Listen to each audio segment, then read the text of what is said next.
તો કહેવાની વાત એ છે કે અસ્તિત્વના આનંદ માટે પહેલી વાત આપણે એ કરી કે not over leaning towards materialism, put a satisfaction bar somewhere and more of spirituality. બીજી વાત આપણે એ સમજ્યા કે જે કંઈ તમારું પ્રોફેશન હોય એમાં નૈતિકતા અને પ્રામાણિકતા રાખજો. પ્રમુખ સ્વામી મહારાજને એક આઈએએસ થનાર યુવાને પૂછ્યું કે જીવનના અંતે મૃત્યુ નિશ્ચિત છે, તો પછી જીવન જીવવાનો હેતુ શું છે? Excellent question. And Pramukh Swami Maharaj, without a second's delay, spontaneously out of his experience and wisdom, પ્રમુખ સ્વામી મહારાજ બોલ્યા કે જીવન જીવવાના 5 હેતુ છે. પહેલું બોલ્યા પોતાની સાંસારિક જવાબદારીઓ બરોબર નિભાવવી. બીજું બોલ્યા કે નૈતિક અને પ્રામાણિક પુરુષાર્થ કરવો અને શાસ્ત્ર પ્રમાણે પવિત્ર જીવન જીવવું. ત્રીજી વાત એમણે કરી કે અન્યને મદદરૂપ થવું, પોતાની ક્ષમતા પ્રમાણે અન્યને મદદરૂપ થવું. ચોથી વાત એમણે કરી કે ભગવાન પ્રત્યેની અતૂટ શ્રદ્ધા અને ભક્તિ રાખવા. અને પાંચમી વાત એ કરી કે પોતાના આત્માનું કલ્યાણ કરવું. આ 5 વાત બને તો જીવન તમે જીવ્યા કહેવાય. Only then you lived a human life. If you are not focused on this 5 things, it's a cat life, donkey life and dog life. આ 5 ઉપર ફોકસ ના રહે. પ્રવૃત્તિ બધી કરીએ. તમે કોઈ પણ વ્યવસાયમાં કામ કરો, કોઈ પણ જગ્યાએ દુનિયામાં રહો, your focus must be on this 5 principal points. તો તમે human life ડિગ્નિફાઈડ, human life with morals and સ્પિરિચ્યુઅલ્સ તમે જીવ્યા કહેવાય. તો પોતાની સાંસારિક જવાબદારીઓ બરોબર નિભાવી. જે પહેલી વાત કરી એમાં તો આપણે આ વાત થોડીક સમજ્યા કે પોતાના વ્યવસાયમાં પુરુષાર્થ નૈતિક અને પ્રામાણિક કરવો. બીજી અગત્યની વાત એમાં આવે છે સાંસારિક જવાબદારીઓ બરોબર નિભાવવામાં કે આપણે પરિવાર માટે પણ યોગ્ય સમય આપવો. થોડું બેલેન્સથી જીવતા શીખવું. 4 શનિ રવિ કાઢી નાખો મહિનામાંથી, એટલે 24 દિવસ તમારા વર્કિંગ હોય છે. આપણે એક નોર્મલ ગણતરી કરીએ છીએ. 4 વીકેન્ડ્સ તમે કાઢી નાખો ને if you are working 5 day week તો તમારી પાસે 24 દિવસ વર્કિંગ છે.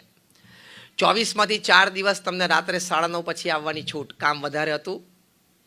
બાકીના 20માંથી પણ 4 દિવસ તમને રાત્રે 8:30 પછી ઘરે આવવાની છૂટ, કારણ કે ટ્રાફિક વધારે હતો. બાકીના 16 દિવસ if you cannot come back to your family by 7:30, let me tell you on face that you are a very poor manager of time and work.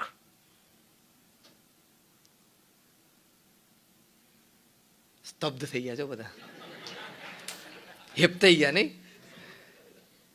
કારણ કે આવી વાતો જ તમે નહીં સાંભળી હોય. અને અમારા સંતોને તો સાચી વાત કહેવા માટે તમે બોલાવ્યા છે મને, બરાબર છે ને? એટલે અમે તો સાચી વાત કહે, કારણ કે અમારે તમારી પાસેથી કોઈ સ્વાર્થ નથી. તમારા ખિસ્સામાં 5 રૂપિયા છે એની અમને કોઈ સ્વાર્થ નથી, કારણ કે અમે પૈસાને અડતા પણ નથી, અમારા બેંક એકાઉન્ટ પણ નથી. હું 26 વર્ષથી સાધુ થયો, એક જ સ્ટાઇલના કપડાને એક જ કલરના પહેરું છું, અને એ 2 જ જોડી છે. બહુ વરસાદ હોય ને રાત્રે સુકાઈને તો સવારે ટેન્શન હોય કાલ શું પહેરશું. અને the footwears that I am wearing is only the third in 26 years. એટલે મારે તમારી પાસેથી કોઈ અપેક્ષા નથી. મને 2 જોડી કપડાં 2 ટાઈમ જમવાનું મારી સંસ્થા આપી દે છે. પણ આજે આપણે ભેગા થયા છીએ તો એક સારો વિચાર, એક સાચી વાત જે તમારા જીવનને ઉત્કર્ષ અને ઉજવણી તરફ લઈ જાય એની વાત કરવાની છે. બાકી we don't have any self interest in coming here but to give you just something selfless. તમને નિસ્વાર્થપણે આપવા માટે આવ્યા છીએ, લેવા માટે તો કંઈ આવ્યા જ નથી. બહાર ભલે ગમે તેટલા બોર્ડ હોય દેના બેંકના, અસલ દેના બેંક તો અમે જ છીએ.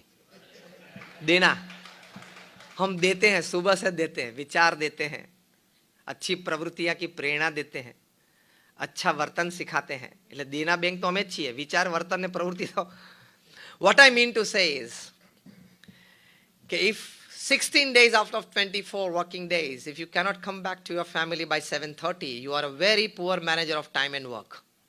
દુનિયાના સૌથી ધનાઢ્ય વ્યક્તિ વોરેન બફેટ રાત્રે સાંજે 6 વાગ્યા પછી પેન મૂકીને ઊભા થઈ જાય છે. એમને કહ્યું કે from morning 9 to 6 I am a businessman, સાંજે 6 to 9 I am a family man, અને રાત્રે 9 થી 10:30 હું એક સ્પિરિચ્યુઅલ એન્ટિટી છું. તે રાત્રે સાંજે 6 વાગે રોજ ઓફિસમાંથી ઊભા થઈ જ જાય છે.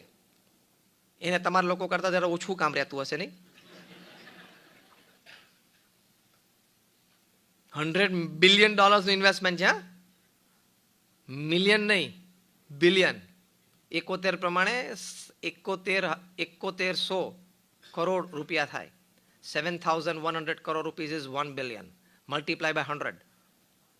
71 લાખ કરોડ રૂપીસનું પર્સનલ ઇન્વેસ્ટમેન્ટ છે એ વ્યક્તિની હું વાત કરું છું. એમણે બહુ જ સરસ એક વાત કરી છે કે વી feel that we are human beings on a spiritual journey. No, we are actually spiritual beings on a very short human journey. તમે એમ ના માનતા કે 70-80 વર્ષ તમારી પાસે બહુ છે, ટાઈમ જ નથી. એક ગણતરી ગણાવું તો તમને ધ્રુજારી છૂટશે. દિવસમાં 8 કલાક તમે સુવો છો. કોઈક એમ કહેતો છે હું 6 કલાક 7 કલાક સુવું છું, પણ નાના હતા ત્યારે 10 ને વૃદ્ધ થશું ત્યારે 10 ચાલશે, એટલે એવરેજ 8 ની આવી જશે. 24 માંથી તમે 8 કલાક સુવો છો એટલે 1/3 of the day you sleep. Yes or no? That is directly proportional કે 1/3 of the life you will sleep. એટલે તમે 70 વર્ષ પૃથ્વી ઉપર જીવો તો તમારા 23 વર્ષ સુવામાં જવાના છે, તમને ખબર જ નથી કે તમારું અસ્તિત્વ છે કે નહીં. મેજર ચંક ગયો, 33% ગયું સુવામાં. હવે તમે બ્રશ ખાલી 90 સેકન્ડ કરો એટલે તમારા 100 દિવસ તો બ્રશમાં જાય, તમને ખબર છે, સવારના પોરમાં. હવે તમારા અરીસાની સામેના ટાઈમ હું ગણાવતો નથી, અને અરીસાથી દૂર થયા પછી અરીસાના વિચારો જે ચાલુ રહે એનો પાછો ટાઈમ જુદો. એ કયો ખબર છે? Every person when he is standing in front of the mirror, whether the gentleman or the lady, એ અરીસાની સામે ઉભા એટલે દરેકને એમ થાય કે જો ભગવાને 10% જો ગોઠવી આપ્યું હોત ને મને અહીંયા, તો હું એકાદા વુડમાં ચાલી જાત. બોલીવુડ, કોલીવુડ, ટોલીવુડ, ફોલીવુડ, જેટલા વુડ છે પૃથ્વી ઉપર, લાકડા, જેટલા લાકડા પૃથ્વી ઉપર છે ને, વુડ્સ બધા, એને વુડ્સ કહેવાય. જેટલા વુડ્સ પૃથ્વી ઉપર છે ને એમાં એક જ જગ્યાએ ચાલી જાત. એવું દરેકને અરીસા સામે થાય છે. તમે ભલે અત્યારે હા ના પાડો, કાલે અરીસા સામે ઊભા ઊભા વાત કરશો ને એટલે યાદ કરજો, એટલે તમે તમારી જાતને કહેશો કે હા વાત તો સાચી હતી ગઈકાલે. દરેકને એમ થાય કે જો ભગવાને સહેજ આમ ગોઠવી દીધું હોત ને તો આપણે પણ વુડ્સમાં ચાલી જાત. પણ એ ભગવાને નથી ગોઠવ્યું, કારણ કે નીચે થિયેટર ને સ્ટેડિયમ ભરવા છે નથી, બધા જો સ્ક્રીન ઉપર ચડી જાય તો ત્યાં એટલો સમાવેશ નથી, ત્યાં એટલી જગ્યા નથી. આર્થિક રીતે પણ એવું છે. Everybody cannot become Mukesh Ambani, Mittals or Ruias. આપણે એક સારો ગોલ સેટ કરી, રેન્જમાં, સેટિસ્ફેક્ટરી રેન્જમાં એક સારો ગોલ સેટ કરીને ચોક્કસ પુરુષાર્થ કરો, એપ્લાય ઓલ યોર રિસોર્સિસ, પણ ગાંડ પણ નહીં. આ થોડુંક વિચારીએ ને એટલે પછી સંતોષની રેખા બાંધવાની, બે ફિઝિકલ અને ઇમોશનલ. નક્કી કરો સાંજે 5:30 તો 5:30, 6 તો 6 ને 7:30, પછી પેન થ્રો કરીને ઊભા થઈ જવાની. કંઈ આટલું બધું કામ કરવાની જરૂર નથી પૃથ્વી ઉપર. તમે અહીંયા બધા બેઠા છો ને, આપણને બધાને 3 ટાઈમ જમવા મળે છે પ્રેમથી. then you are luckier than and fortunate than 40% people upon this earth. હું તમને તમારા બ્રેકેટ્સ ગણાવું. તમારા બધા પાસે મુંબઈમાં રહેવા માટે એક ફ્લેટ છે. યસ ઓર નો? એટલે તમે પૃથ્વી ઉપર 80% લોકોથી નસીબદાર છો, જેની પાસે કાં તો ઘર નથી, કાં તો સામાન્ય ઝૂંપડું છે, અને કાં તો ભાડાના ઘરમાં રહે છે. એની કરતાં 80% લોકો તમે ભાગ્યશાળી છો.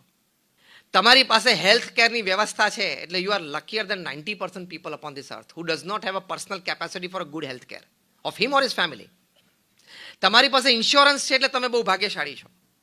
In short, if I give you the entire list, આપણે જે અહીંયા બેઠા છે ને, we are luckier than 98.5% people upon this earth. આ મેં 2-3 વસ્તુ ગણાવીને એમાં તમે 90% ક્રોસ કરી ગયા. તો તમે દુનિયાના 7 અબજની વસ્તીમાં 1.5%ના બ્રેકેટમાં તો આવી ગયા છો. પછી રોજ સવાર ઉઠીને અંતિલિયામાં જઈને કામ રડો છો?